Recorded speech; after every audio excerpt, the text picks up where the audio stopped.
La justificación por gracia. Sermón predicado la mañana del domingo 5 de abril de 1857 por Charles Haddon Spurgeon en el Music Hall, Surrey Gardens, Londres.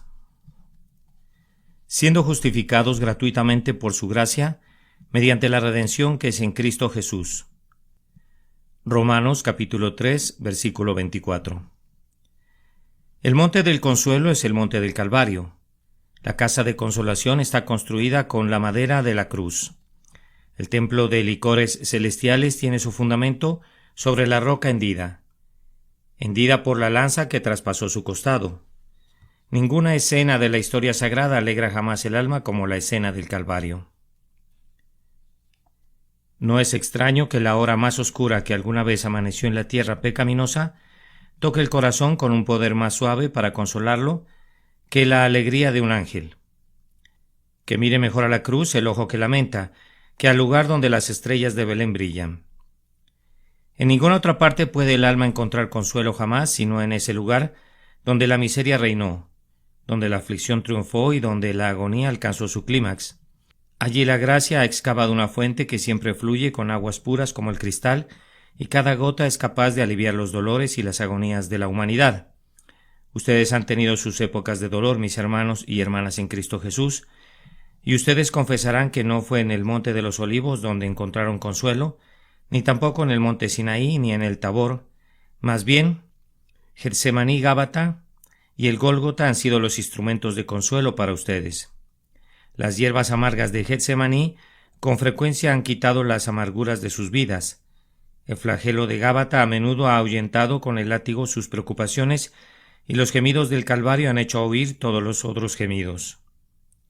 Entonces, esta mañana tenemos un tema que confío será el instrumento de consuelo de los santos de Dios, viendo que surge en la cruz y a partir de allí corre en un arroyuelo rico en bendiciones perennes para todos los creyentes. Observen que tenemos en nuestro texto, primero que nada, la redención de Cristo Jesús. En segundo lugar, la justificación de los pecadores que fluye de esa redención. Y luego, en tercer lugar, la manera de dar esa justificación gratuitamente por su gracia. Entonces, primero tenemos la redención que es en o por Cristo Jesús. La figura de la redención es muy sencilla y ha sido utilizada con mucha frecuencia en la Escritura. Cuando un prisionero ha sido capturado y sometido a esclavitud por algún poder bárbaro, ha sido usual, antes que pueda ser liberado, que se pague un precio de rescate. Ahora nosotros, como estamos inclinados a la culpabilidad por la caída de Adán y somos por tanto virtualmente culpables, fuimos entregados a la venganza de la ley por el irreprochable juicio de Dios. Fuimos entregados en manos de la justicia nos reclamó como sus esclavos para siempre, a menos que pudiéramos pagar un rescate mediante el cual nuestras almas pudieran ser redimidas. Ciertamente nosotros éramos pobres como los hijuelos del búho. No teníamos con qué bendecirnos a nosotros mismos. Éramos, como nuestro himno lo ha expresado, deudores en bancarrota. Nuestra casa fue embargada, todo lo que teníamos fue vendido.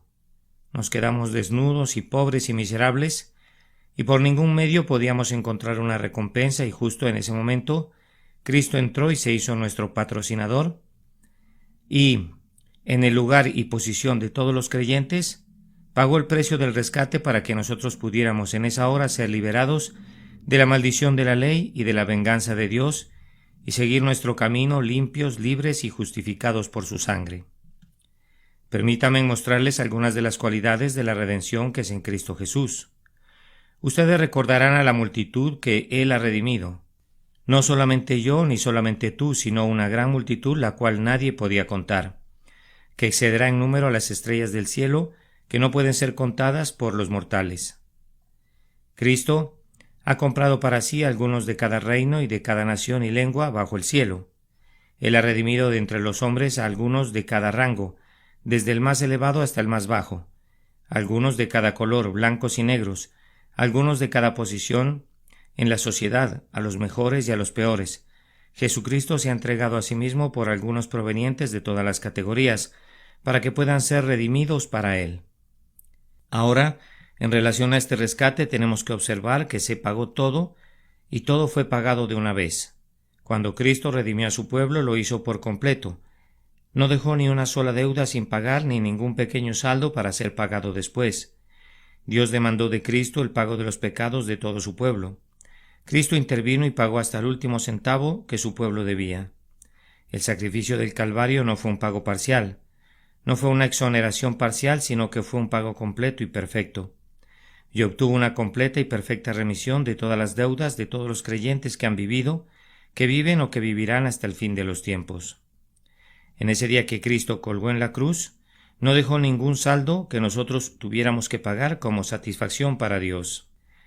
No dejó absolutamente nada, desde un hilo hasta el cordón de los zapatos, que Él no haya satisfecho.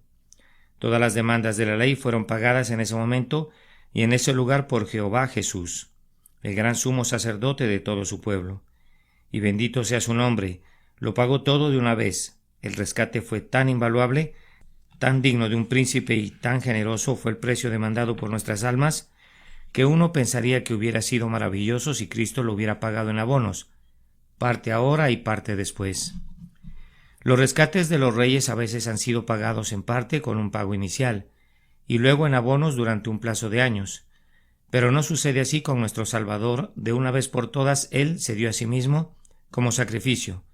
De inmediato contó el precio y dijo: consumado es, no quedando nada adicional que Él tuviera que hacer, ni nada que nosotros tuviéramos que llevar a cabo. Él no abonó un pago parcial y luego declaró que vendría de nuevo a morir, o que sufriría de nuevo, o que obedecería de nuevo, sino que liquidó en el acto hasta el último centavo el rescate de todo el pueblo, y se le dio el recibo del pago total, y Cristo clavó ese recibo en su cruz y dijo: consumado es, consumado es. He suprimido el manuscrito de las ordenanzas, lo he clavado en la cruz. ¿Quién es el que condenará a mi pueblo? ¿O le levantará algún cargo? Pues yo deshice como una nube tus rebeliones y como niebla tus pecados. Y cuando Cristo pagó todo ese rescate, observen bien que Él lo hizo todo por sí mismo. Él fue muy especial acerca de eso. Simón el Cireneo pudo haber llevado la cruz, pero Simón el Cireneo no podía ser clavado en ella. Ese círculo sagrado del Calvario estaba reservado exclusivamente para Cristo. 2 ladrones estaban con él allí. Ni había en ese lugar hombres justos para que nadie dijera luego que la muerte de esos 2 hombres justos ayudó al Salvador. 2 ladrones estaban colgados con él para que los hombres pudieran ver que había majestad en su miseria y que él podía perdonar a los hombres y manifestar su soberanía aun cuando se estaba muriendo. No había hombres justos que sufrieran. Ninguno de sus discípulos compartió su muerte. Pedro no fue arrastrado allí para ser decapitado. Juan no fue clavado a una cruz al lado de él. Fue dejado solo allí. Él dice: he pisado yo solo el lagar y de los pueblos nadie había conmigo. El total de la tremenda deuda fue puesto sobre sus hombros. Todo el peso de los pecados de todo su pueblo fue colocado sobre él. Una vez pareció tambalearse bajo ese peso. Padre mío, si es posible. Pero luego se puso firme. Pero no se haga mi voluntad sino la tuya. Todo el castigo de su pueblo fue destilado en una sola copa. Ningún mortal podría darle ni siquiera un sorbo. Cuando él se llevó la copa a sus labios era tan amarga que casi la rechazó. Pase de mí esta copa. Pero su amor por su pueblo era tan grande que tomó la copa con sus 2 manos y, de un solo sorbo de amor, bebió hasta el fondo la condenación. Por todo su pueblo, la tomó toda, lo soportó todo, lo sufrió todo, de tal forma que ahora y por siempre no hay llamas del infierno para ellos. No hay potros de tormento, no tienen aflicciones eternas. Cristo ha sufrido todo lo que ellos deberían haber sufrido, y ellos deben salir y saldrán libres. El trabajo fue llevado a cabo completamente por él mismo, sin ayuda de nadie. Y además, observen que fue aceptado. Verdaderamente fue un rescate excelente. ¿Qué podría igualarlo? Un alma que está muy triste hasta la muerte, un cuerpo desgarrado por la tortura, una muerte del tipo más inhumano, y una agonía de tal carácter que la lengua no puede mencionar ni la mente de un hombre puede imaginar su horror. Fue un precio muy bueno, pero pregunto, ¿fue aceptado? ¿Ha habido precios que se han pagado algunas veces, o más bien que se han ofrecido, que nunca fueron aceptados por las personas a quienes se les había ofrecido? Y por eso el esclavo no obtuvo su libertad, pero este rescate sí fue aceptado. La evidencia es clara. Cuando Cristo declaró que Él pagaría la deuda por todo su pueblo, Dios envió al oficial para que lo arrestara. Lo arrestó en el huerto de Getsemaní y prendiéndolo lo arrastró al pretorio de Pilato, a casa de Herodes y al tribunal de Caifás. El pago fue hecho por completo y Cristo fue puesto en el sepulcro. Estuvo allí encerrado en prisión vil hasta que la aceptación fuera ratificada en el cielo. Durmió allí durante 3 días en su tumba. Fue declarado que la ratificación fuera esta. El fiador quedaría en libertad tan pronto como sus compromisos de la fianza fuesen cumplidos. Ahora dejen que sus mentes visualicen a Jesús enterrado. Él está en el sepulcro. Es cierto que Él ha pagado toda la deuda, pero el recibo no ha sido entregado todavía. Él duerme en esa estrecha tumba. Encerrado allí con un sello sobre una piedra gigante, duerme todavía en su tumba. La aceptación de Dios todavía no ha sido otorgada. Los ángeles todavía no han descendido del cielo para decir: la obra está hecha, Dios ha aceptado tu sacrificio. Ahora es la crisis de este mundo, oscila tambaleante en la balanza. ¿Aceptaría Dios el rescate o no? Veremos.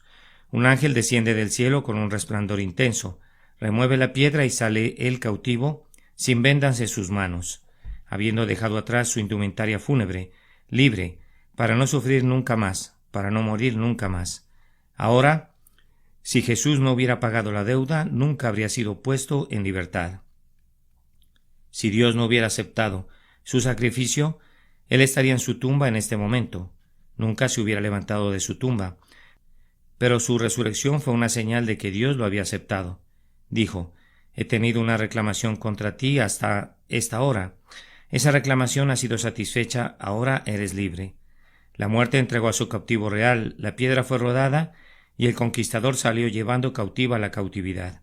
Y además, Dios dio una segunda prueba de aceptación, pues llevó al cielo a su unigénito Hijo y lo sentó a su diestra, muy por encima de los principados y potestades, y por medio de eso quiso decirle: siéntate en el trono, pues has hecho la obra poderosa. Todas tus obras y todas tus miserias son aceptadas como el rescate de los hombres. Oh, amados míos, piensen qué escena tan maravillosa debe haber sido cuando Cristo ascendió a la gloria. Qué noble certificado de la aceptación de su Padre. ¿No les parece contemplar la escena en la tierra? Es muy simple. Unos cuantos discípulos están sobre una colina y Cristo comienza a ascender con un movimiento lento y solemne, como si un ángel lo impulsara con suavidad gradualmente, como niebla o vapor que se levanta de un lago hasta los cielos. ¿Pueden imaginar lo que sucedía allá a lo lejos? ¿Pueden concebir por un momento cómo, cuando el poderoso conquistador entró por las puertas del cielo, los ángeles lo recibieron? Trajeron su carroza de lo alto para transportarlo a su trono. Batieron sus triunfantes alas y exclamaron: la obra grandiosa ya está hecha. ¿Pueden imaginar cómo resonaban los aplausos cuando él entró por las puertas del cielo? ¿Pueden concebir cómo se empujaban unos a otros para ver cómo se aproximaba a él, vencedor y sangrante de la batalla? Ven a Abraham, Isaac y Jacob y a todos los santos redimidos reunidos para contemplar al Salvador y al Señor. Ellos habían deseado verlo y ahora sus ojos lo contemplaban en carne y sangre, el conquistador de la muerte y del infierno. ¿Pueden verlo? Con el infierno sujetado a las ruedas de su carruaje, arrastrando la muerte cautiva a través de las calles reales del cielo. ¡Oh, qué espectáculo había allí ese día! Ningún guerrero romano obtuvo jamás un triunfo así. Nadie vio jamás un espectáculo tan majestuoso. La pompa de todo el universo, la realeza de la creación entera, los querubines y los serafines y todos los poderes creados se maravillaron ante esa escena, y Dios mismo, el Eterno, coronó todo cuando, estrechando a su Hijo contra su pecho, dijo: bien hecho, has finalizado la obra que te encomendé, quédate para siempre, mi amado. Ah, pero él nunca habría tenido ese triunfo si no hubiera pagado toda la deuda. A menos que su padre hubiera aceptado el precio del rescate, el rescatador nunca hubiera sido honrado de tal manera. Pero debido a que fue aceptado, por eso él triunfó así. Suficiente, entonces, en lo que concierne al rescate. Y ahora, con la ayuda del Espíritu de Dios, voy a referirme al efecto del rescate, siendo justificados gratuitamente por su gracia mediante la redención. Ahora, ¿cuál es el significado de justificación? Los teólogos los confundirán si les preguntan. Voy a hacer mi mejor esfuerzo para explicar la justificación de manera sencilla y simple, para que me entienda inclusive un niño. No hay tal cosa como una justificación que pueda ser obtenida en la tierra por los hombres, excepto de una sola manera. La justificación, ustedes saben, Es un término forense. Siempre es empleado en un sentido legal. Un prisionero es traído al Tribunal de Justicia para ser juzgado. Solo hay una forma en que ese prisionero puede ser justificado. Esto es, no debe ser encontrado culpable. Y si no es encontrado culpable, entonces es justificado. Esto es, se ha demostrado que es un hombre justo. Si ese hombre es encontrado culpable, no puede ser justificado. La reina puede perdonarlo, pero ella no puede justificarlo.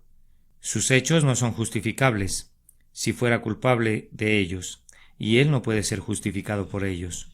Puede ser perdonado, pero ni la realeza misma podrá jamás lavar el carácter de ese hombre. Es tan criminal cuando es perdonado como lo era antes de ser perdonado. No hay ningún medio entre los hombres de justificar a un hombre de una acusación que es levantada en su contra, excepto cuando se demuestra que no es culpable. Ahora, la maravilla de maravillas es que se ha demostrado que somos culpables y sin embargo somos justificados. Se ha leído el veredicto en contra nuestra de culpables y sin embargo, a pesar de ello, somos justificados. ¿Puede algún tribunal terrenal hacer eso? No. La redención de Cristo logró eso, que es una imposibilidad para cualquier tribunal de la tierra. Todos nosotros somos culpables. Lean el versículo 23 que precede inmediatamente al texto. Por cuanto todos pecaron y están destituidos de la gloria de Dios.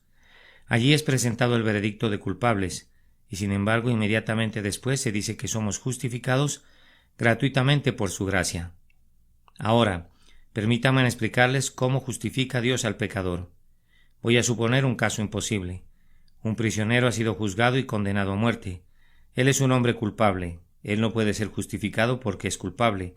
Pero ahora supongan por un momento que pudiera ocurrir algo así, que alguien más pudiera participar y que pudiera asumir toda la culpa de ese hombre, que pudiera ponerse en su lugar y por algún proceso misterioso, que por supuesto es imposible entre los hombres, se convirtiera en ese hombre, o tomara sobre sí el carácter de ese hombre. Él, el hombre justo, pone al rebelde en su lugar y convierte al rebelde en un hombre justo. Nosotros no podemos hacer eso en nuestras cortes. Si yo me presentara ante un juez y él decidiera que debe encarcelarme durante 1 año, en vez de un desgraciado que fue condenado ayer a 1 año de prisión, yo no podría asumir la culpa. Podría sufrir su castigo, pero no podría llevar su culpa. Ahora lo que la carne y la sangre no pueden hacer, eso hizo Jesucristo mediante su redención. Aquí estoy yo, el pecador. Yo me refiero a mí mismo como representando a todos ustedes. Estoy condenado a muerte. Dios dice, voy a condenar a ese hombre. Quiero y lo voy a castigar. Cristo interviene, me hace a un lado y se pone en mi lugar. Cuando se pide que hable el reo, Cristo dice culpable, y hace que mi culpa sea suya. Cuando se va a aplicar el castigo, Cristo se presenta, dice, castígame a mí, he puesto mi justicia en ese hombre y yo he tomado sobre mí los pecados de ese hombre. Padre, castígame a mí y considera a ese hombre como si fuera yo. Deja que él reine en el cielo y que yo sufra sus miserias. Déjame que yo soporte su maldición y que él reciba mi bendición. Esta maravillosa doctrina del intercambio de lugares entre Cristo y los pobres pecadores es una doctrina de revelación, pues no habría podido ser concebida por la naturaleza humana. Permítanme que lo explique de nuevo. No sea que no quedó muy claro. La forma en que Dios salva a un pecador no es como dicen algunos ignorando el castigo. No, el castigo ha sido cumplido por completo. Es colocando a otra persona en el lugar del rebelde. El rebelde debe morir. Dios dice que debe morir. Cristo dice, yo seré el sustituto del rebelde. El rebelde tomará mi lugar y yo tomaré el suyo. Dios consiente a esto. Ningún monarca de la tierra tendría poder para dar su consentimiento a un cambio así. Pero el Dios del cielo tenía el derecho de hacer lo que él quisiera. En su infinita misericordia dio su beneplácito al arreglo. Hijo de mi amor, dijo, debes colocarte en el lugar del pecador. Debes sufrir lo que corresponda sufrir a él. Debes ser considerado culpable, tanto como él fue considerado culpable, y después voy a ver al pecador bajo otra luz. Lo veré como si fuera Cristo, lo aceptaré como si fuera mi unigénito Hijo, lleno de gracia y de verdad. Le daré una corona en el cielo y lo llevaré en mi corazón por toda la eternidad. Esta es la forma en que somos salvados, siendo justificados gratuitamente por su gracia, mediante la redención que es en Cristo Jesús. Y ahora proseguimos a explicar algunas de las características de esta justificación. En el momento en que un pecador arrepentido es justificado, recuerden, él es justificado en relación a todos sus pecados. He aquí un hombre plenamente culpable. En el instante en que cree en Cristo recibe un perdón de inmediato, y sus pecados ya no son más suyos, son arrojados a las profundidades del mar. Fueron puestos sobre los hombros de Cristo y han desaparecido. Ahora es un hombre justo a los ojos de Dios y acepto en el amado. ¿Cómo? Dicen. ¿Quieres decir eso literalmente? Así es, en efecto. Esa es la doctrina de la justificación por la fe. El hombre deja de ser considerado por la justicia divina como un ser culpable. En el instante en que él cree en Cristo, toda su culpa es quitada. Pero voy un paso más allá. En el momento que el hombre cree en Cristo, deja de ser considerado culpable desde la perspectiva de Dios y, lo que es más, se vuelve justo, se vuelve meritorio, pues en el instante en que Cristo toma sus pecados, él toma la justicia de Cristo. Así que cuando Dios mira al pecador que solo una hora antes estaba muerto en pecados, ahora lo contempla con tanto amor y afecto como siempre miró a su Hijo. Él mismo lo ha dicho: como el Padre me ha amado, así también yo os he amado. Él nos ama tanto como su Padre le ama a él. ¿Pueden creer en una doctrina como esa? ¿No sobrepasa a todo pensamiento? Pues bien, es una doctrina del Espíritu Santo, la doctrina mediante la cual debemos esperar ser salvados. ¿Podría yo ilustrar mejor este pensamiento para cualquier persona no instruida? Les voy a decir la parábola que encontramos en los profetas, la parábola de Josué, el sumo sacerdote. Josué entra vestido con ropas inmundas. Esas ropas inmundas representan sus pecados. Quítenle esas ropas inmundas, ese es el perdón. Pongan una mitra en su cabeza, vístalo con ropajes reales, háganlo rico y apreciable. Eso es la justificación. Pero ¿de dónde salen estas ropas y a dónde van a parar esos harapos? Los harapos que Josué vestía pasan a Cristo, y con las vestiduras de Cristo se viste Josué. El pecador y Cristo hacen exactamente lo que hicieron Jonatán y David. Jonatán dio su ropa a David y David dio a Jonatán sus vestidos. Así también Cristo toma nuestros pecados y nosotros tomamos la justicia de Cristo, y por medio de esa gloriosa sustitución e intercambio de lugares, los pecadores son liberados y son justificados por su gracia. Pero dice alguien: nadie es justificado así sino hasta que se muera. Créanme, lo es. El instante en que un pecador cree y confía en su Dios crucificado, recibe de inmediato su perdón, salvación plena mediante su sangre. Si aquel joven por allá ha creído verdaderamente en Cristo hoy, habiéndose dado cuenta mediante una experiencia espiritual de lo que yo he intentado describir, está tan justificado ahora a los ojos de Dios como lo estará cuando esté ante el trono. Los espíritus gloriosos no son más aceptables a Dios en el cielo que el pobre hombre aquí en la tierra, que ha sido justificado una vez por la gracia. Es una perfecta purificación, es un perfecto perdón, una perfecta imputación. Somos plenamente, libremente y totalmente aceptados por Cristo nuestro Señor. Solo una palabra más sobre esto y dejaré el tema de la justificación. Quienes han sido justificados una vez son justificados irreversiblemente. Tan pronto un pecador ocupa el lugar de Cristo y Cristo toma el lugar del pecador, no hay temor de un segundo cambio. Si Jesús ha pagado la deuda de una vez, la deuda está saldada y nunca más será presentada al cobro. Si son perdonados de una vez y para siempre. Dios no otorga al pecador su libre perdón, firmado de su puño y letra para retractarse más tarde y castigarle. Está lejos de Dios proceder de esta manera. Él dice: he castigado a Cristo, tú puedes irte libremente. Y después de esto, nos gloriamos en la esperanza de la gloria de Dios, porque justificados pues por la fe tenemos paz para con Dios por medio de nuestro Señor Jesucristo. Oigo que alguien exclama: esa es una doctrina extraordinaria. Bien, alguien puede pensar así, pero déjenme decirles que es una doctrina que profesan todas las iglesias protestantes, aunque no la prediquen.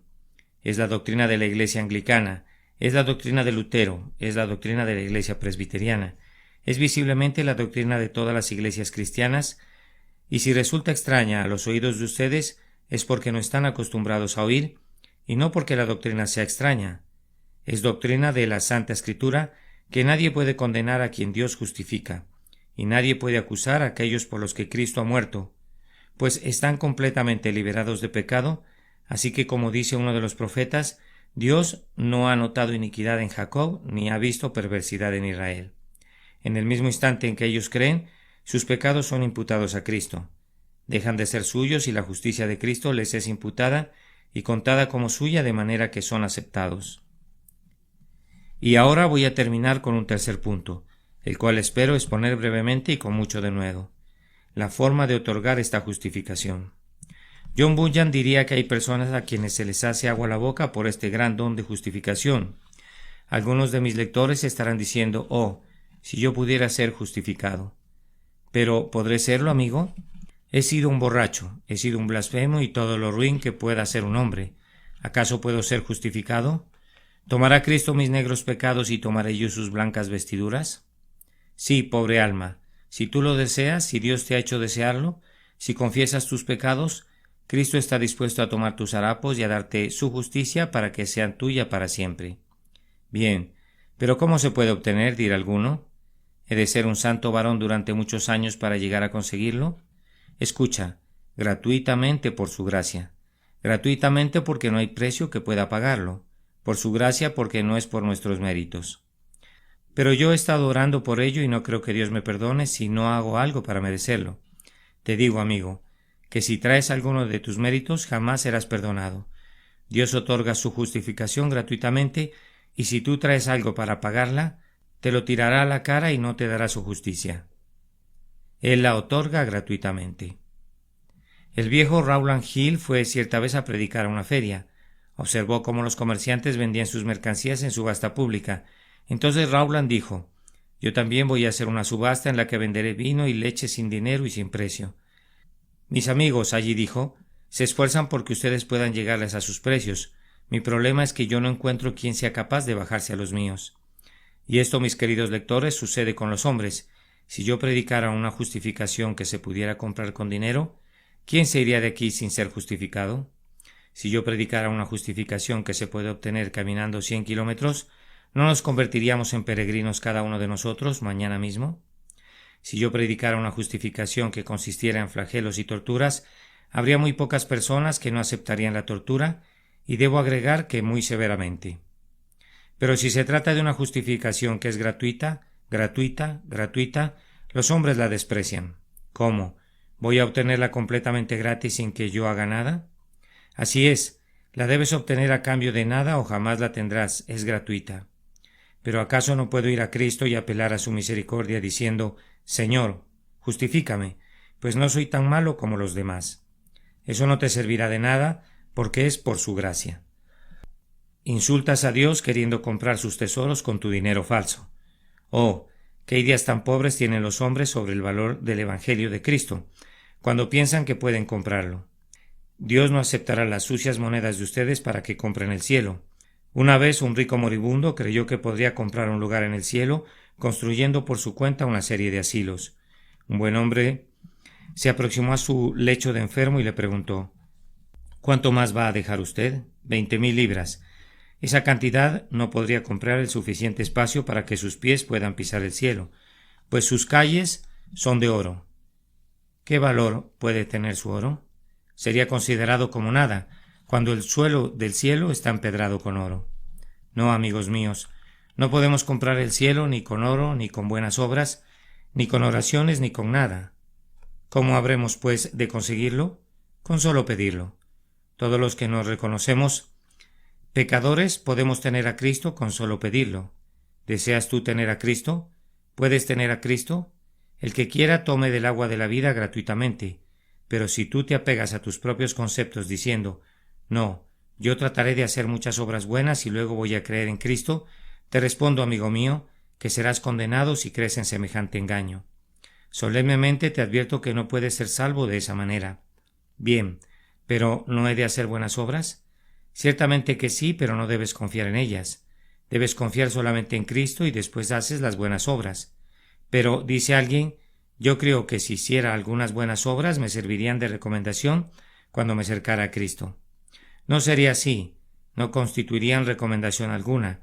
Supongan que un mendigo usando guantes blancos de piel fina se acercara a la casa de alguien diciendo que tiene mucha necesidad y que necesita una limosna. ¿Le servirían de recomendación sus guantes blancos para mover a alguien a la caridad? ¿Podrá servirle de recomendación para lograr limosna un lindo sombrero nuevo que se compró esta mañana? No, dirías. Eres un miserable impostor. No necesitas nada y no obtendrás nada. Fuera de aquí. El mejor distintivo de un mendigo son los harapos, y el mejor ropaje para un pecador que vaya a Cristo es ir tal cual es, sin otra cosa que rodeado de pecado. Pero no, dice alguien, debo ser un poco mejor y entonces creo que Cristo me salvará. No podrás ser mejor por mucho que lo intentes. Además, usando una paradoja, si pudieras mejorar estarías en desventaja, porque cuanto peor seas, tanto mejor serás para ir a Cristo. Si son completamente impíos, vengan a Cristo. Si sienten su pecado y renuncian a él, vengan a Cristo. Aunque hayan tenido el alma más perversa y vil, vengan a Cristo. Si sienten que no tienen nada en ustedes que les pueda servir de recomendación, vengan a Cristo. Confía en Jesús. Confía plenamente. No dejes que se mezcle otra confianza. No digo esto para alentar a ningún hombre a que continúe en su pecado. Dios no lo quiera. Si continúan en pecado, no deben venir a Cristo. No pueden. Sus pecados se lo impedirán. No pueden venir a Cristo y ser libres y continuar encadenados al reino de su galera, al remo de sus pecados. No, señores. Es el arrepentimiento. Es dejar inmediatamente sus pecados. Pero fíjense bien que ni el arrepentimiento ni el dejar sus pecados puede salvarlos. Es Cristo, Cristo, Cristo, solamente Cristo. Pero sé que muchos de ustedes se irán y tratarán de construir su propia torre de Babel para llegar al cielo. Unos lo harán de una manera y otros de otra. Adoptarán ceremonias, pondrán como cimiento de la estructura la doctrina del bautismo infantil y encima colocarán la confirmación y la cena del Señor. Iré al cielo, dicen. ¿Acaso no guardo el Viernes Santo y el día de Navidad? Soy mejor que estos disidentes. Soy una persona sumamente extraordinaria. ¿Acaso no oro más que cualquiera? Estarás largo tiempo empujando esa rueda de molino sin que consigas avanzar una pulgada. No es este el camino para llegar a las estrellas. Alguien te dice, iré y estudiaré la Biblia y creeré en la sana doctrina, y no dudo que creyéndola seré salvo. En verdad que no lo serás. No serás más salvo por creer en la verdadera doctrina que por hacer buenas obras. Vaya, dirá otro, eso me gusta. Creeré en Cristo y viviré como mejor me plazca. En verdad que no serás salvo, porque si crees en Cristo, Él no te dejará vivir como le plazca a tu carne. Por medio del Espíritu te constreñirá a mortificar tus inclinaciones y concupiscencias. Si te concede la gracia de que creas, también te dará después la gracia de vivir una vida santa. Si te da la fe, te dará después buenas obras. No puedes creer en Cristo a menos que renuncies a cada pecado y decidas servirle con pleno propósito de corazón. Por último, creo oír a un pecador que dice, ¿acaso es la única puerta? ¿Y puedo aventurarme a pasar por ella? Entonces lo haré. Pero no lo comprendo muy bien. Soy como el pobre Tiff en ese libro tan notable titulado Dread. Hablan mucho acerca de una puerta, pero yo no veo esa puerta. Hablan mucho sobre un camino, pero no puedo verlo, porque si el pobre Tiff pudiera ver el camino, saldría por él con aquellos niños. Hablan de combates, pero no veo que nadie luche. De otro modo yo también combatiría. Permítanme que se los explique, pues encuentro en la Biblia palabra fiel y digna de ser recibida de todos, que Cristo Jesús vino al mundo para salvar a los pecadores. ¿Qué otra cosa pueden hacer sino creer en esto y confiar en Él? Nunca serán defraudados con una fe como esta. Les voy a poner otro ejemplo que he utilizado cientos de veces, pero que volveré a utilizar por no poder encontrar otro mejor. La fe es algo parecido a esto.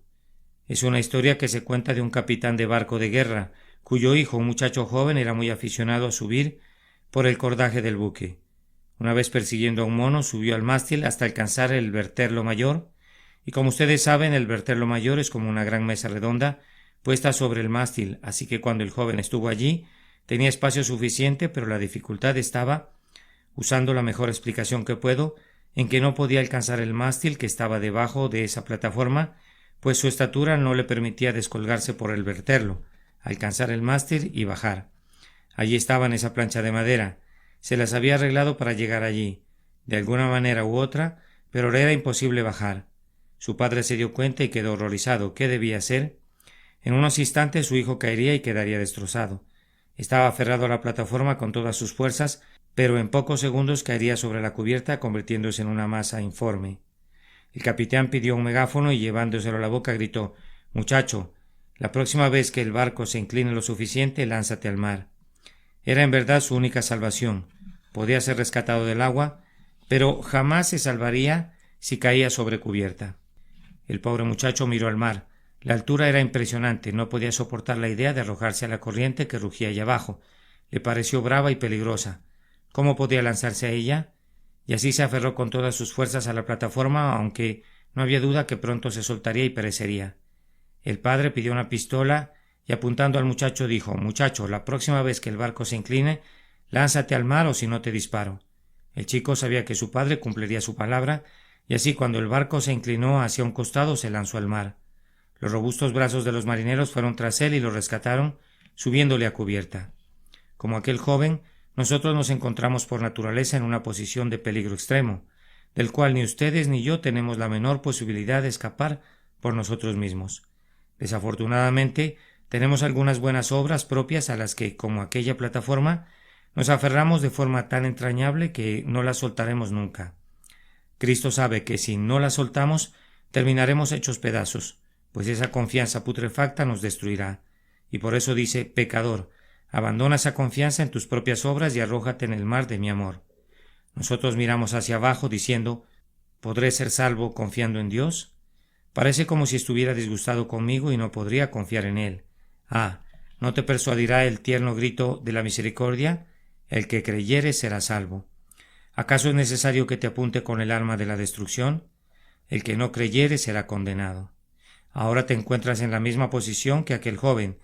Te hallas en una situación que encierra un peligro inminente, y despreciar el consejo del Padre es motivo de la más terrible alarma, y hace que tu peligro se agrave. Debes hacerlo o de otro modo morirás. Deja de aferrarte. La fe consiste en que un pecador se suelte de su asidero y se deje caer, y así es salvado. Y aquello que parecía ser su destrucción es el medio de su salvación. Crean en Cristo, oh pobres pecadores, crean en Cristo. Ustedes que conocen su culpa y su miseria, arrójense sobre Él. Vengan y confíen en mi Señor. Y como Él vive ante quien estoy, nunca confiarán en Él en vano, sino que serán perdonados y proseguirán su camino gozándose en Cristo Jesús. Amén. La justificación por gracia. Sermón predicado la mañana del domingo 5 de abril de 1857 por el reverendo Charles Haddon Spurgeon en el Music Hall, Surrey Gardens, Londres. Siendo justificados gratuitamente por su gracia, mediante la redención que es en Cristo Jesús. Romanos capítulo 3 y versículo 24.